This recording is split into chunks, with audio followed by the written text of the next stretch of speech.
Smile and welcome to Africa Today. I am Esther Amokwariola. It is that time of the year when the world virtually converges in one place as politics meets business and rhetorics inspire decisions, with bilateral handshakes extending towards smiling faces between deafening silence and rousing applause. Instituted in 1945, the UN General Assembly is the biggest annual gathering of principal actors and global spectators, hoping to tackle humanity's greatest challenges, with African leaders not left out of the global equation for diplomatic interaction. And so we ask, what are your thoughts on the ongoing 72nd UN General Assembly and what's in it for Africa? You can join the conversation and share your thoughts with us on Twitter at TVC News NG. We take a report and Africa Today will continue. Welcome on board. World leaders are in New York for the 72nd United Nations General Assembly, where U.S. President Donald Trump, Brazilian President Michel Temer and others spoke against North Korea's missile tests. At the opening session, UN Secretary-General Antonio Guterres called on leaders to come together for political solutions to bring peace to international hotspots around the world. Millions of people live under a shadow of dread cast by the provocative nuclear and missile tests of the Democratic People's Republic of Korea. I condemn those tests unequivocally, and I call on the DPRK and all member states to fully comply with Security Council resolutions. Taking to the podium, Nigerian President Muhammadu Buhari likened the violence in Myanmar against Rohingya Muslims to genocide in Bosnia and Rwanda, urging a halt to the ongoing ethnic cleansing and the safe return of refugees. President Buhari also spoke on the need for international community to come together to focus on the need for gender equality, youth empowerment, social inclusion, and the promotion of education, creativity, and innovation. Our faith in democracy remains firm and unshaken. Our regional organization, ECOWAS, came together to uphold democratic principles in the Gambia as we had done previously in Côte d'Ivoire. Through our individual national efforts, state institutions are being strengthened to promote accountability and to combat corruption and asset recovery. These can only be achieved through the international community cooperating and providing critical assistance and material support. We shall also cooperate in addressing the growing transnational crimes such as forced labor, modern-day slavery, human trafficking, and cyber crime. The gathering of the 193-member UN General Assembly is the first time UN Chief Antonio Guterres is heading the annual event since taking office in January. Welcome back. In the wake of the Second World War, 72 years ago, unfolding events necessitated the creation of the United Nations as a symbol of leadership in a world constantly switching places between sustainable development and self-destruction. In Africa, the realities of inequality, political instability, migration, climate change, and terrorism make up a growing list of global challenges the United Nations continue to address. Joining me in the studio on Africa Today, I have Innocent Chukuma, Regional Representative of Ford Foundation, West Africa. And on Skype, I have Emily Helms, doctorate student in government at University of Essex, United Kingdom. Good to have you both on the program. Thank you. Now, let me begin with you, Innocent. Let's look at this year's UNGA, which has been dominated by problems of terrorism, refugee crisis, and, of course, nuclear weapons. Now, let's have your thoughts on this gathering. Is this another talk show? Well, it's always been a jamboree. It's always been a talk shop. You can have almost 200 leaders gather in one place, each taking turns to speak about whatever they like to speak on, even though the theme of this year's edition is on focusing on people, striving for peace and the sustainability of the planet that we all live in. And you will think that the major powers will focus on this, but from the day one of the general debate, which was yesterday, with the stage set by Trump, he would if North Korea did America, they will be wiped off the face of the earth. Israel supporting that view, and Macron trying to save the day by saying that negotiation is not ruled out on North Korean issues. So you wonder what to make. The theme is talking about peace, focusing on people, sustainability of the planet, and the leaders that should show example in that direction are speaking from the other hand. But having said that, as with all these kind of meetings, is the sideline meetings that really matter, the bilaterals, the committee stages and all of that. And that is where world leaders try to cut deal. You are aware that our president is billed to meet with Trump. The Ghanaian president addressed a conference at Columbia University focusing on sustainability issue. The South African president is meeting on climate change. So it's at that sidelines meeting that important agreements are made. You know, and the hope is that with the meeting our president is going to have with Trump, definitely the issue of selling of arms to Nigeria will come up. You know, under Obama's regime for 8 years, they said no, Nigeria's record on human rights does not allow America to sell weapons. And now Donald Trump has lifted that. Then there's also the important issue of getting American's president buy-in on our effort to recover our looted assets that are domiciled all over the world. So these are the sideline meetings that really count for the world leaders. So you are more optimistic that it might be good for the continent and, of course, our country, Nigeria? It's always a stage to cut a deal for those who are very well prepared. The big if is that before going for this meeting, did we do our homework? Did we schedule meetings that will lead to consequential decisions, or is just a handshake, have a coffee during breakfast or lunch and dinner and then go your way? Well, we hope it doesn't turn out to be that point in time. But let's look at other issues now. Coming to you now, Emily, what are your thoughts on the role of the United Nations now to tackle humanitarian crisis and famine in countries like South Sudan and the CAR, and of course, not to mention northern Nigeria? The international community's response to the ongoing crises and food shortages is shocking, and the United Nations often bears the brunt of the blame for the shortcomings. But the UN is made up of member states, and these member states may or may not be committed to addressing the problems diplomatically or financially. So while the states often outsource or launder responsibility onto the UN, it's really a lack of commitment to the UN efforts that undermines much of the work that the UN as an organization could do.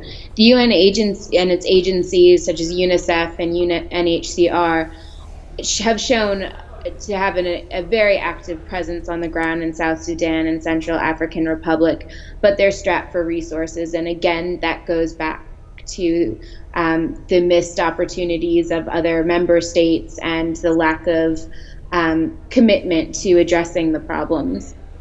Again, the lack of the dedication that the UN agencies show can't be a substitute for the contributions. You need both. And while the UN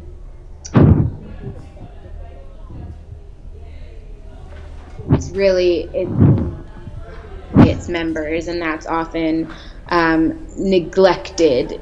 That's a point that's often neglected when you're at the UN diplomatic level, and really the availability and distribution of food and water and improvements to sanitation and prevention and treatment of disease. These are all responsibilities of UN agencies, and those agencies are on the ground. Their role hasn't changed in the sense that they have these certain responsibilities, and also the sort of neglect at the international level to address them is also fairly stagnant. So we see these are roles that the UN can and should keep, but in order to see the member states step up to the plate and recognize themselves as part of the UN, as part of the international community, and not see the organization as a locus for outsourcing responsibility. All right, Emily, let's leave it for now. Let's go on a quick break. You're watching Africa Today, and we've been looking at the ongoing 72nd UN General Assembly and what is in it for Africa. Stay with us here for more discussions after this break.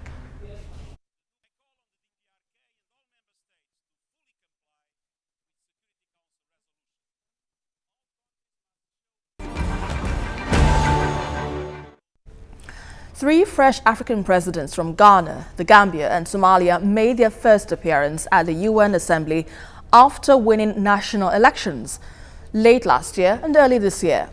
Now, the theme for this year is focusing on people striving for peace and a decent life for all on a sustainable planet, a narrative quite relevant with unfolding developments in Africa.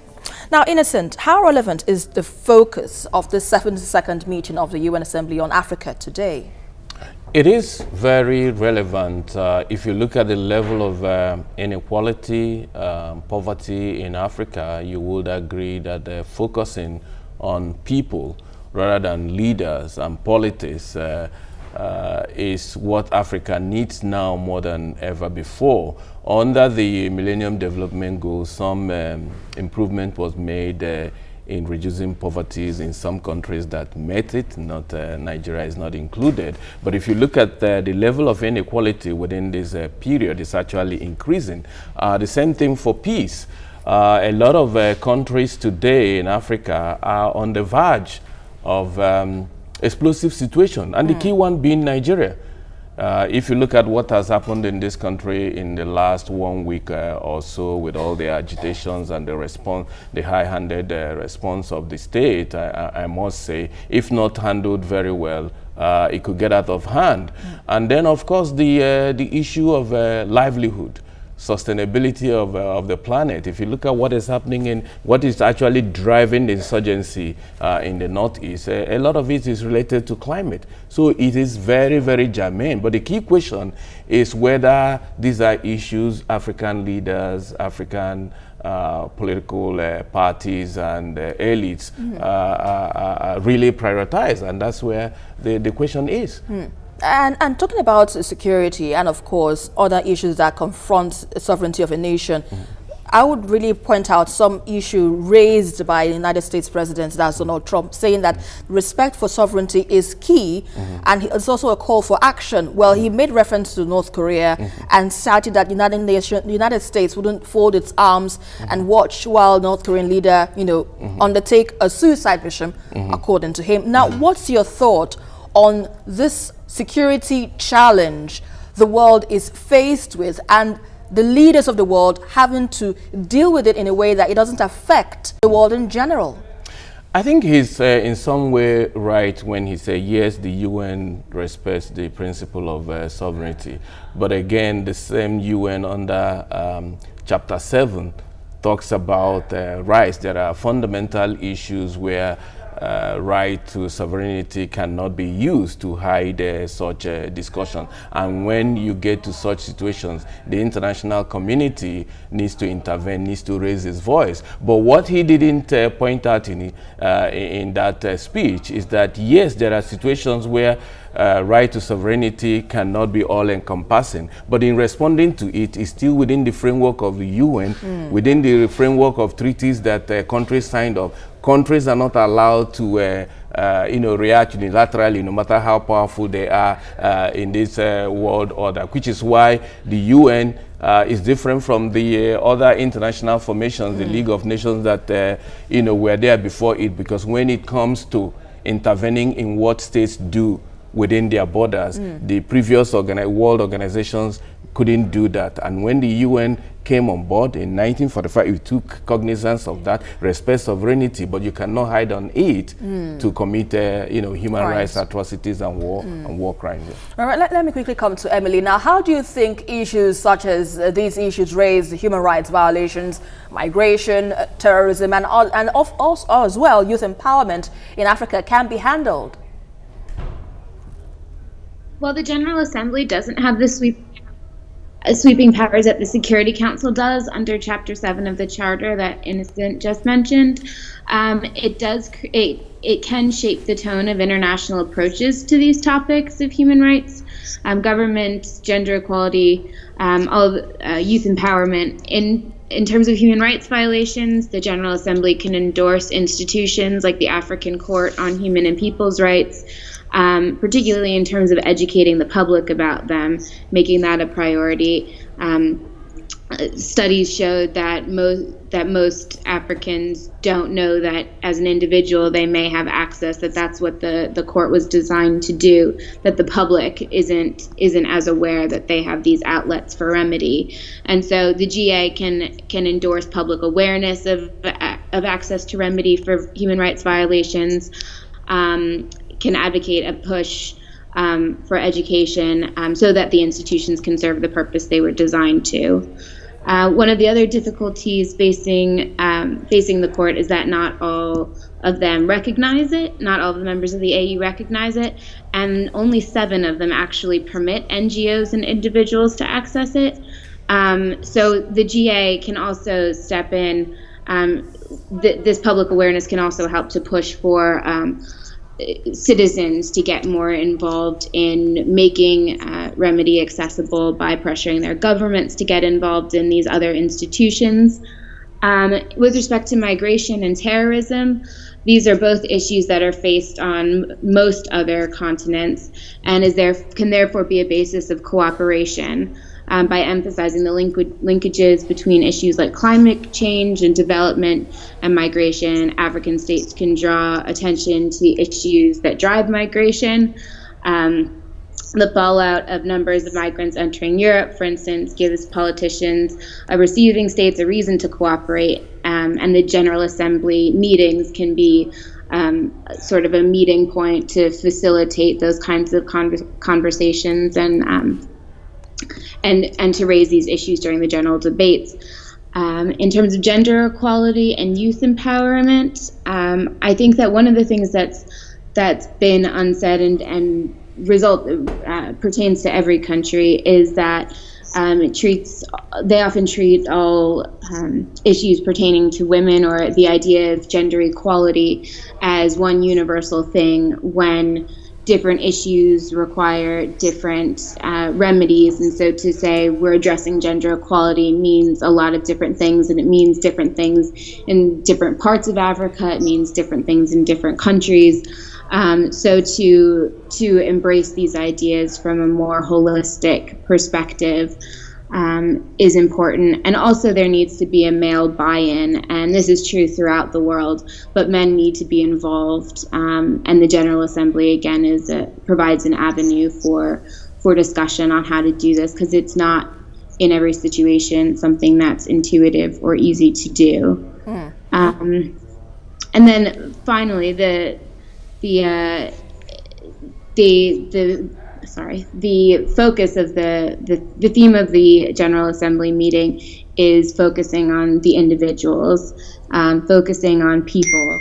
And again, this framework may push states to discuss the issues that are important to them, their statewide interests, in a framework that embraces the individual, that in past meetings and past assemblies may not have been as conducive to addressing the individual's interests, the interests of the people. All right. All right. Let me quickly come to Innocent. Now let's look at in some weeks to come. Now you mentioned that the major issue here is for bilateral relationships between countries, on the sidelines during the course of the assembly.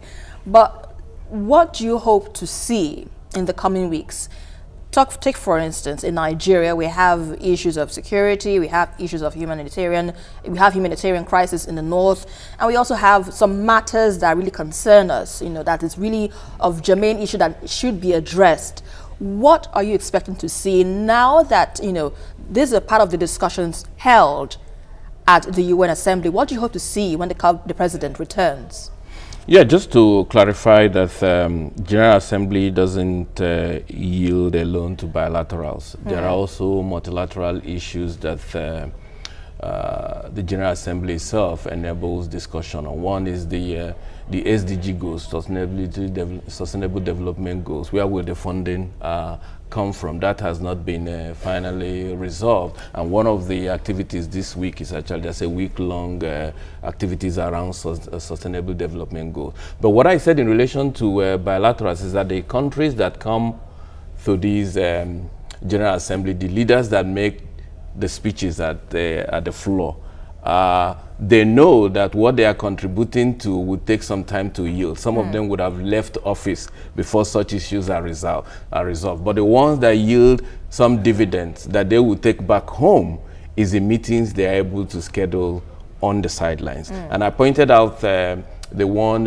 President Buhari is scheduled to have with Donald Trump. Two issues, in my belief, will be on the front burner there. One is the rearmament Nigerian military is going through now that he has given the go-ahead to sell to Nigeria. There will be discussions around that, and I hope at some point there Donald Trump will chip in the demands, requirements under Leahy laws, that when you are using these weapons, you don't use them against civilian populations or defenseless people. You know, if not, you will be withdrawn. So you should have some conditionalities there. Then the other one, in my view, a very key one, is this whole issue of how do we return our stolen assets. And it's important for your viewers to know that in this battle, there are three phases to it.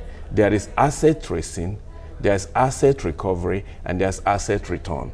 The global powers, the countries of the North, are always willing to help trace the assets. They're always willing to help recover the asset. But when it comes to returning it to source countries, they throw all kinds of legal bureaucracies, booby traps, and all of that. It's only at the highest level of the government that such hurdles are cleared for such monies to come back. Now, there are some that have been recovered in the U.S. I think some, a couple of hundreds of $1 million Abacha loot that are still there that have not come back. And then there are ongoing cases involving Desani, and the ruling will come on them at some point. So these are areas that I expect our president to, impress upon Donald Trump to help to do that. But in doing that, we also have a requirement that we have to set up the framework for absorbing the return funds so that they will not be restolen, which is what countries are happy on when they are reluctant to help Nigerians. And I know other countries are doing the same.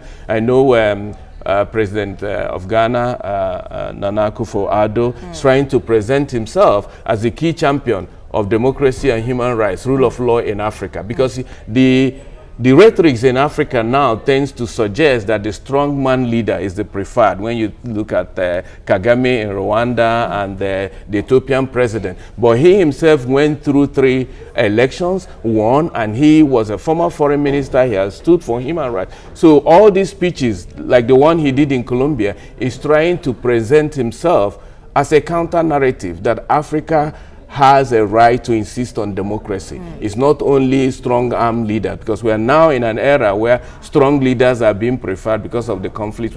So the narrative from Kofo, which is refreshing, is that we still are part of the international community, and human rights, rule of law, and due process should prevail when we're dealing with issues. All right, I like that point initially. I like that point absolutely, rather, I meant to say. Thanks a lot, Innocent Chukwuma, for your contributions on the program. It's a pleasure. And as well, Emily Helms, doctorate student in the United Kingdom, thanks a lot for your contributions on the program. Now, at the risk of becoming another talk show rather than a defining moment, the 72nd United Nations General Assembly comes at a time when nations need to become more united in the sense of purpose to make the world a better place for the future generations. Africa, on its own path, must now go from a status of abundant resources to a level of efficient resourcefulness, where leaders create building blocks of prosperity to put a smile on the face of posterity. And that is our package for today. But don't forget to join the conversation as usual on Twitter at TVC News NG, and also follow me for updates around Africa at Esther TVC News. Until the next one, I am Esther Mokwariola, and always remember, change starts with you.